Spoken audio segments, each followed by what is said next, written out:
Hey guys, it's Wednesday, happy Wednesday, and I decided to make a video here of my boys and just a quick chat with y'all because I am actually going to be going out of town again, back to California. Couldn't be happier about that, but we're leaving tomorrow, and I know that last time I didn't really say anything and I did get like a decent amount of concern that maybe I just was bowing out of the community. So I'm going to be in Anaheim, California for the Longevity Now conference that's put on by David Wolf, and there are a lot of great speakers and authors and experts in the health industry that are going to be there. Lots of stuff about amazing food and herbs and lifestyle. So it's 3 days and we're very excited. We've always wanted to go. So anybody who isn't familiar with my collection, this is my vintage teddy that I got at the Doll and Teddy show, or at the doll show in Naperville, Illinois this year. He's very, very old and very, very awesome. He's got a little bell on him. So this guy is Niklaus's bear, actually. This is Thomas Niklaus, looking beautiful in his Babadoo outfit. I haven't changed him out of since Easter because, well, why? He looks very, very handsome. And the lighting is so-so in here. I've got the shades drawn, but then the windows are behind me, and so we were casting some odd shadows on their faces, so the overhead light is on as well, which is kind of yellow. Yes, but Thomas Niklaus is the Atticus sculpt, a limited edition sculpt by Laura Lee Eagles, painted by Wendy Graham of Wendy's Babies. And she is on Facebook and has a website, Wendys, with a Y, Wendys-Babies. This is my little Ronin wolf. He's sort of the family baby. Well, he's not the family baby. He's the favorite for my my significant other. So he's the most widely accepted. He is the Reborn Quiet Asleep, painted by Becky Sheary of Bundles of Joy Nursery. I believe that's the full nursery name. She is also on Facebook and on eBay. He's the littlest of them. He's kind of preemie-ish size, small newborn. And last but certainly not least is my sweet boy Keanu Kale, Reborn Dominik Asleep, painted by the amazing and talented Jacqueline Cassidy of Jacqueline's Babies, who is here on YouTube and on Facebook as well. Yep, so I am going to be very busy today, bringing our dog up to his grandma's house, well, work, and he's going to get to spend a great 4 or 5 days with his buddy, her dog, and have a little sleepover, and getting everything ready for the kids while we're away and all that. So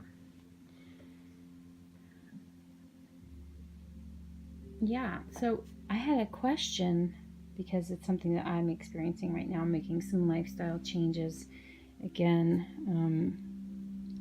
just to make sure I'm really taking care of myself. And I know that I tend to really go to extremes, as evidenced by my rapid entry into this community, along with so many of you guys. But anyway, I wonder if you have a habit, I'm going to say, or an addiction. For me, a big addiction for me was nicotine.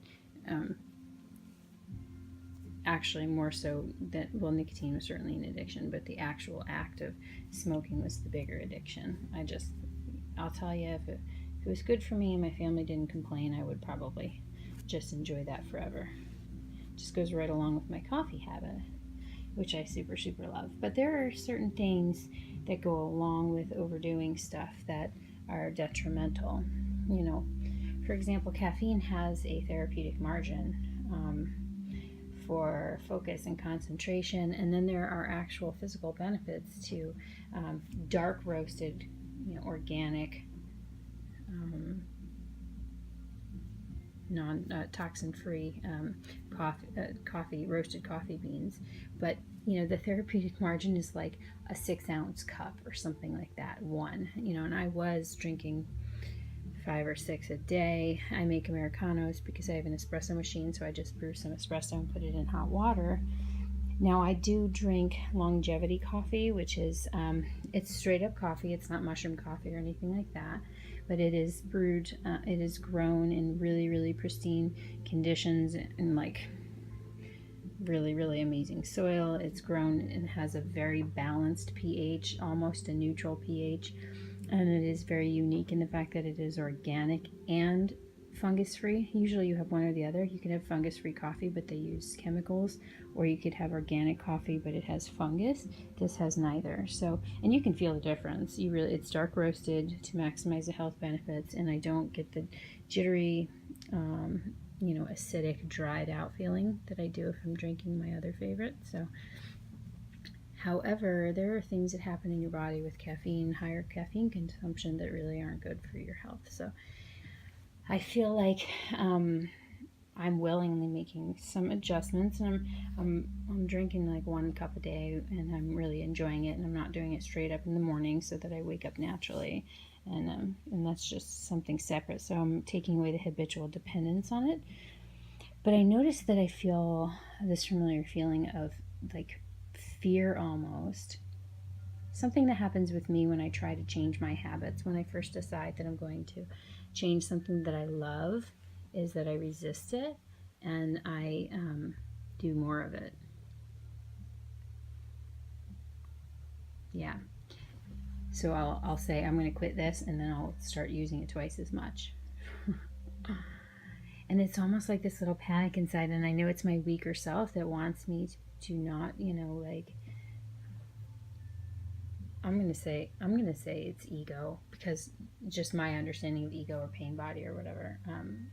But we don't have to go into too much depth with that, because that gets kind of like repetitive to talk about. But I definitely think that there's a part of the body that likes to keep, a part of the mind or the psyche that likes to keep you a little bit down and under control, because it's fighting for its own survival, and it's sort of like the attachment to this form as identity. So, but I do feel like this panic, and I have to remember, like, at any moment I can change my mind back. Not nobody's saying that forever and ever that I can't ever do something, but that I'm choosing it for my well-being, and that part of me wins more and more. But I'm curious to know, does anybody else feel that?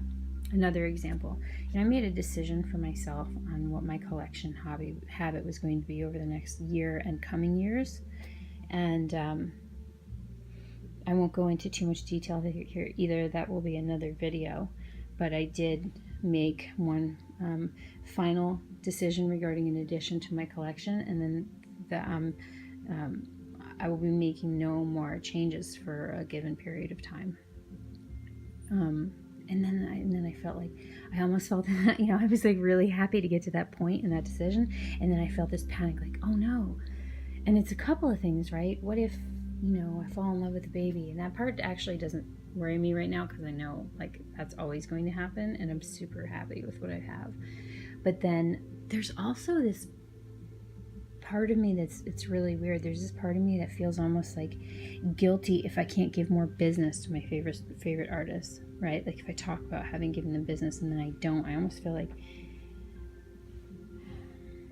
I could see myself, because I've made relationship decisions like this too, I could see myself making a buying decision just to make other people happy. I don't know if that's too simply put, and if that's 100% accurate, but you guys are probably picking up what I'm putting down there. So, what kind of tricks does your psyche play on you? What kind of limitations do you fall prey to or put on yourself? What kind of fears come up? And do you, win over those fears? Do you acknowledge them and keep going anyway? how do you feel about your collecting too? That's not really the topic of the video because it's more so, grander picture scheme of life choices. But do you feel in control of your collection? Let's say nobody was questioning it and nobody was limiting it. How do you feel inside? Do you feel in control? I can tell you one thing, that I believe that we should feel happy with our choices. And if we want to change those choices, that's great. But I don't think that guilting ourselves ever, I think it makes it worse. Like if I were to fall off of the 8-year horse that I've been on and decide all of a sudden that I wanted to poison myself with McDonald's, because yes, there's a lot of additives. It's not just McDonald's, but there's a lot of additives and stuff in the food that I just would not eat.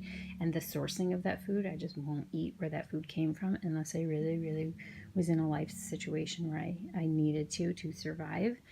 And I love plenty of people who eat it. So if you like it, you're still an awesome, amazing, and valuable person. And I'm certainly no better than anybody else. But I don't choose it because it was making me feel sick.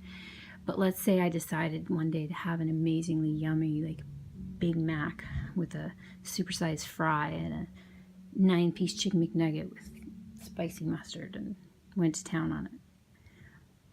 I believe that if afterwards I felt guilty about it, the food would make me sicker. And I believe that if I just fully appreciated it and enjoyed it as a treat instead of a cheat, I feel like it wouldn't do a lot of negative damage to my body. Because I think the mind is probably the most powerful thing. I do. These guys are cute. I rarely put all 3 babies together because to me that's like, I wouldn't have 3 babies, I don't think. So I tend to enjoy them separately, but they really are a cute bunch. Yeah, all you guys need is a little sister. Yeah, I think that you guys would like that, wouldn't you? All right, so I will definitely do my best to maybe watch a video or 2 while I'm away, but I will likely not be spending a whole lot of time on YouTube. I do want to, certainly add my voice to expressing my sympathies over the injuries that took place at the shooting at the YouTube headquarters. And I'm sorry for the family of the alleged shooter and what they're going through too. It's really never like to hear that. So my sympathies and my condolences go out for that. I will be back home Monday night, and hopefully I will be on and making a video for you guys on Tuesday. So I really look forward to the responses. If any of you guys have any input or experiences that you would like to share, any insights, I look forward to catching up on your videos when I get back, whatever I do miss. Until then, I hope everyone has a beautiful remainder of the week and the weekend, and we'll talk soon. Love to everyone. Bye for now.